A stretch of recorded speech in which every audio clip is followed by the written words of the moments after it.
We are here to join you today to celebrate the life of a great son of this country. Professor George Magoha was a man that many may say was before his time. A man committed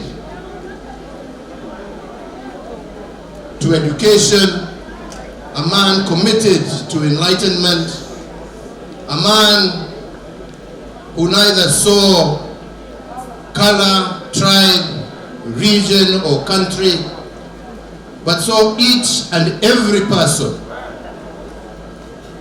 as his brother and sister, entitled to equality, not only before the eyes of God, but in law, and most importantly for Professor Magoha in terms of access to education.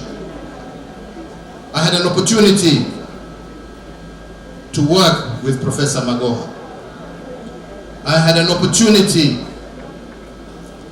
to interact severally with Professor Magoha, especially at a time when we were going through very difficult times in the education sector. Many of you will recall the numerous cases of exam cheating that used to take place.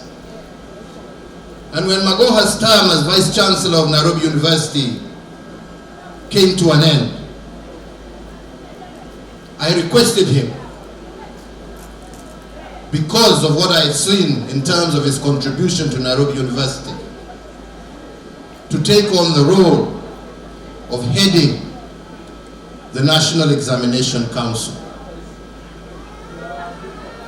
And under his leadership, at that time together with Professor Matiang'i, they saw the eradication of cheating in our national exams, and they brought sanity and quality back to exams and to our education system. Hiyo kazi yote ilikuwa ya huyu mzee ambaye amelala hapa.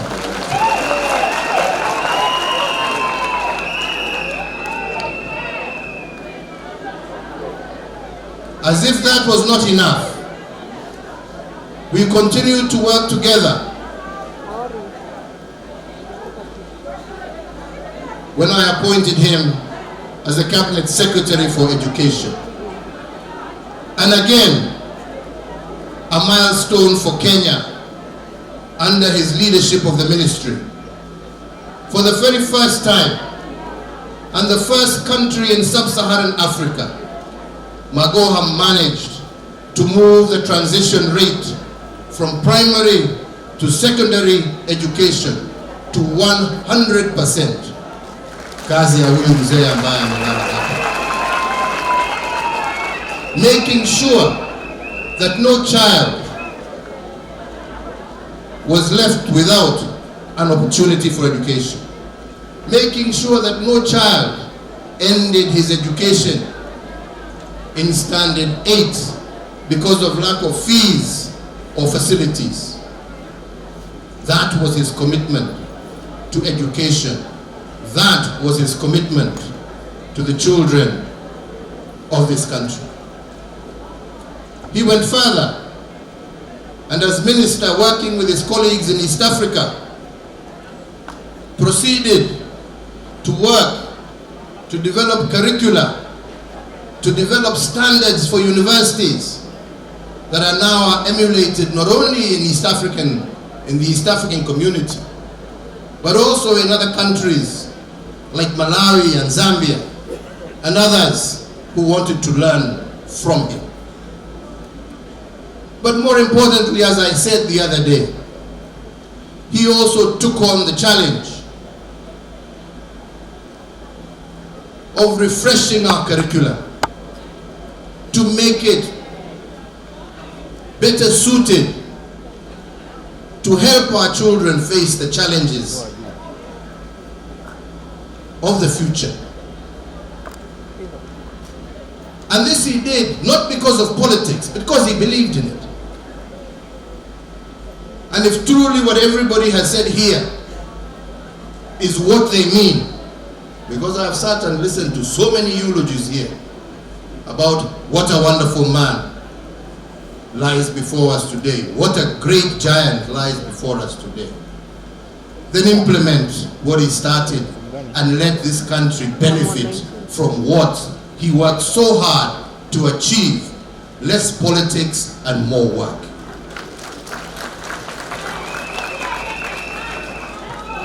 That is who Magoha was. And that is what we shall remember of him. And for us, we have lost a friend, we have lost a partner, we have lost a colleague, and we have lost a great giant of this country. And ours today is just to stand with you, Mama Barbara, to stand with your family, to stand with the extended family, the same way Magoha stood with us. We shall also stand with you to the very end.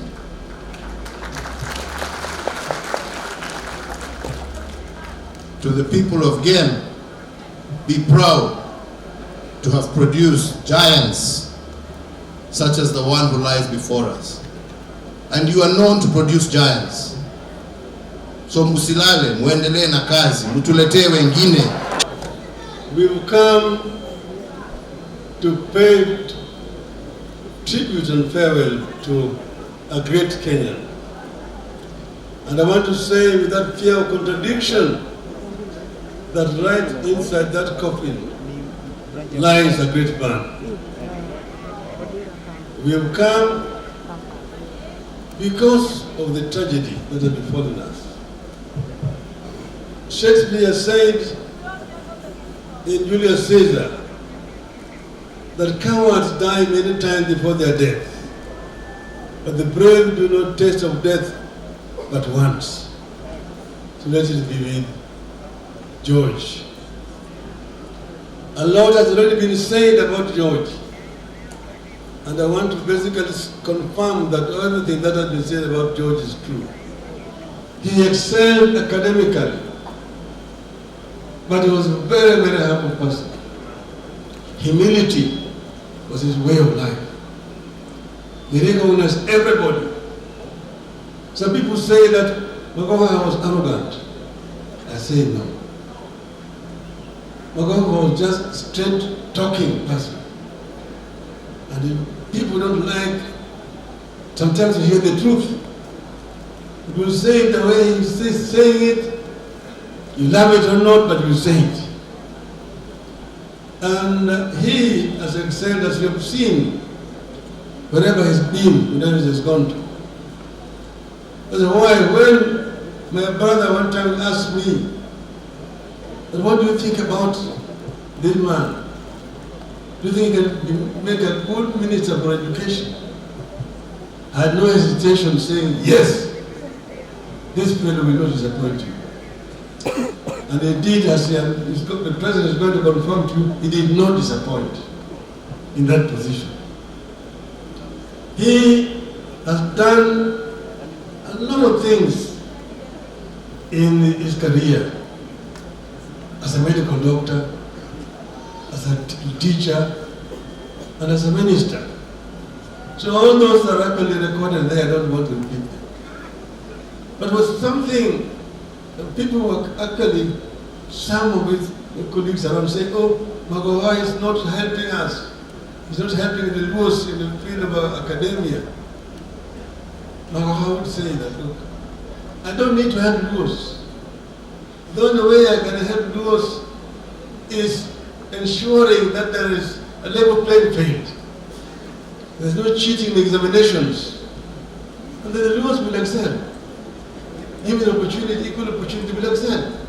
So I want to give equality, set a standard for each and every Kenyan child to be able to acquire quality education.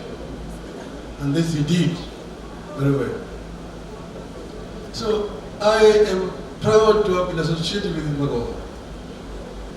And he has been somebody who is rare in his words, is speaks very, very few words, but he does know things, and what he does have been seen.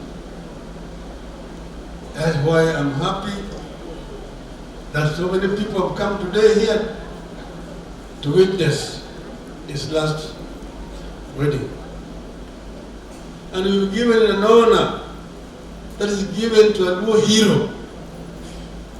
A Luo hero is mourned the way we have mourned him. The Nigerians, they will tell you, because they also do the same thing in their own country, that if you want to see, you know how this is done. There's a book written by the late Paramount Chief Paul Mboya, Jadung Madung Otho. How do you mourn him? That is how we have mourned him today, as a great hero of the Luo community. This place, as we've already been told, is the citadel of education in Luo land. The late Paramount Chief Odinga Kano, the pioneer of education here. And because of that, the Game people went to school much earlier than other people. And they all the time very proud that in the Game we're teeming with intellectuals. People don't throw stones. But if you throw a stone, you're likely to hit a professor, or a doctor, or a lawyer. But I think these days other parts of the land have also caught up. I convey my personal condolences to the family. We have lost a great scholar. We have lost a renowned medic. We have lost an astute professional. This is not just a loss to the people of Game, but to the entire country and by extension, the global medical fraternity. Because Professor Magoha has achieved almost all that a human being can achieve in life, I would say that what we need to do today is to join the family in celebrating his life. May I now, ladies and gentlemen, with permission from the congregation, take the distinguished honor and privilege to read the message of condolences from Dr. William Samoei Ruto, President of the Republic of Kenya. And I proceed. Message of condolence by His Excellency William Samoei Ruto, President and Commander-in-Chief of the Defense Forces of the Republic of Kenya, to the family of the late Professor George Omore Magoha.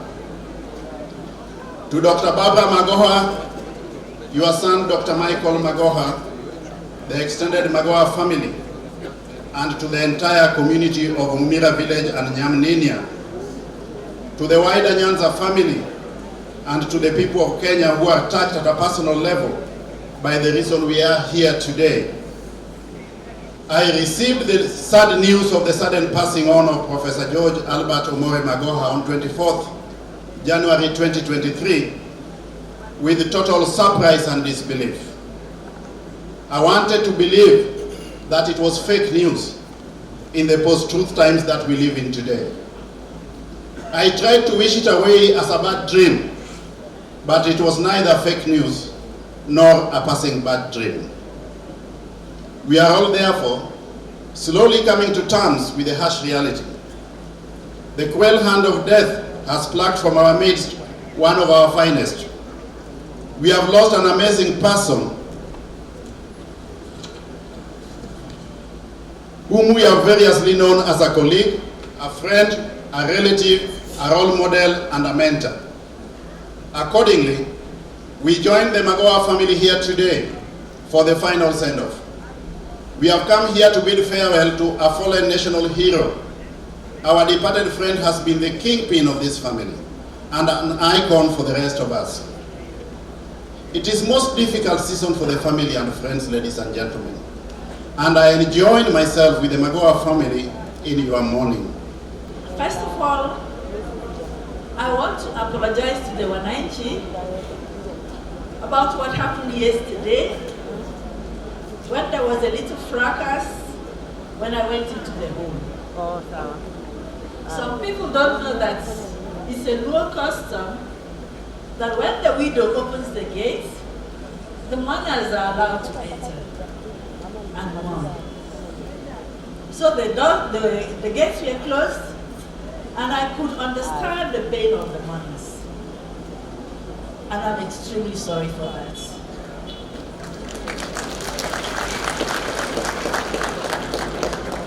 My husband was a classy man, and I hope that today that mantle will fall on the same people who came to mourn yesterday, that they will now continue in that same fashion of being classy because they stopped being rowdy. And as we go to inter my husband this afternoon, please come home, sit down and mourn, but please let it be in a classy fashion. No rowdiness. I really appreciate that. And as you know, the interment sites cannot accommodate all of us, but the field can accommodate. So please, please, please, let it be the inner Magoha family. We are so many.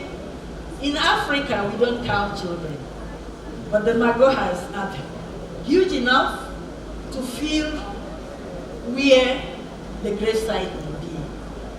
And I will crave your indulgence to please allow the Magohas pay their last respect to their father, their second father,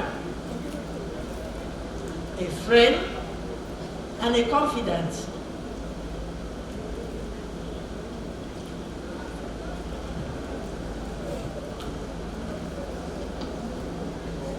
Sorry, I have to go through because I need to make certain facts clear.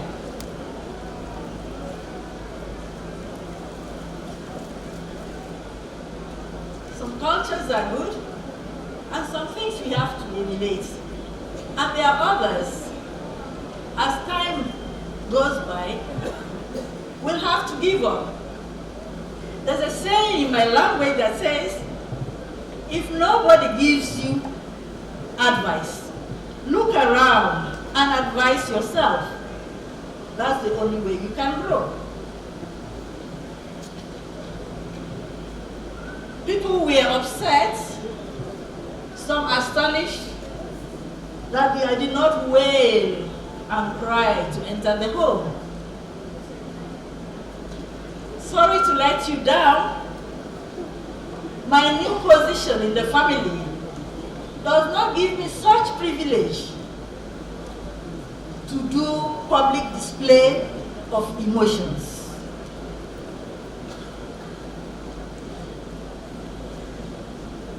I'm a Nigerian. I was born a Nigerian. I'll be buried in Kenya. In between, I'm a Malian. I mourned my husband the Nigerian way, because when you are in distress, you go back to the womb, and the first language was my Anna. I mourned him in my own way. I did my songs of lamentation in church, at the hospital. Now, according to our custom, I had to mourn my husband in 2 ways. My husband was more than 70 years, the number of years that the good Lord has allocated to us. So from there, the farther away you are from 70, the more the rejoicing. It's not tears. Please celebrate with my husband.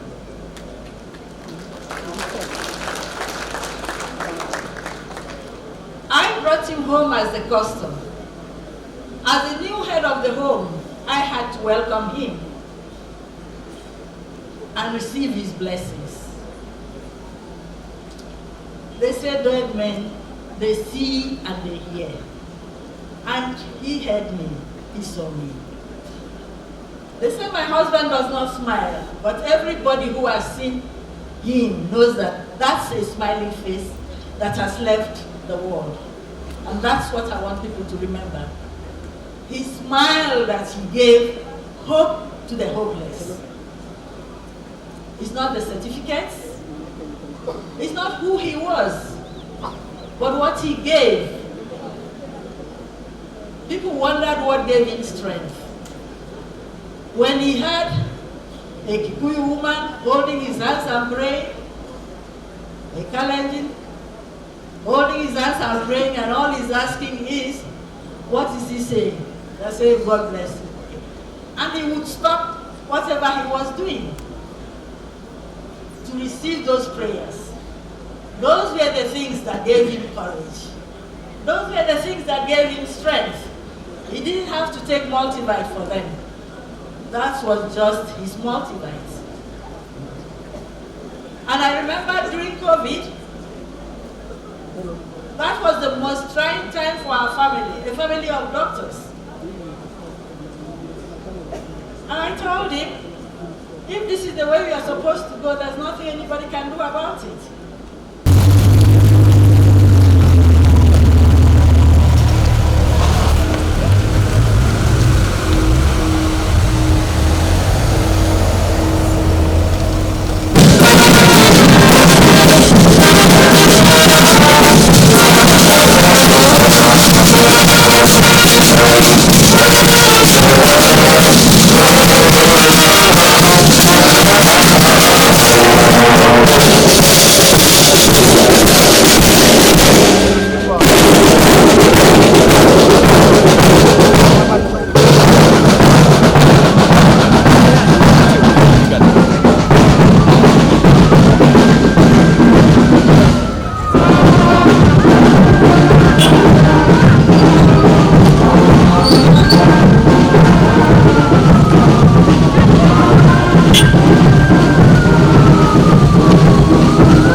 Magoha, with the holy water that recalls the Lord tell us what we do next and everything will follow. To achieve. And the next task is a heavy one. So I'm going to call a heavyweight to take up from this. The heavyweight is us. You may not be aware, but Odinga is also related to the home. And this was equally to my siblings. Most of you have not bought that book. You wanted to hear the documentary that I was given, but you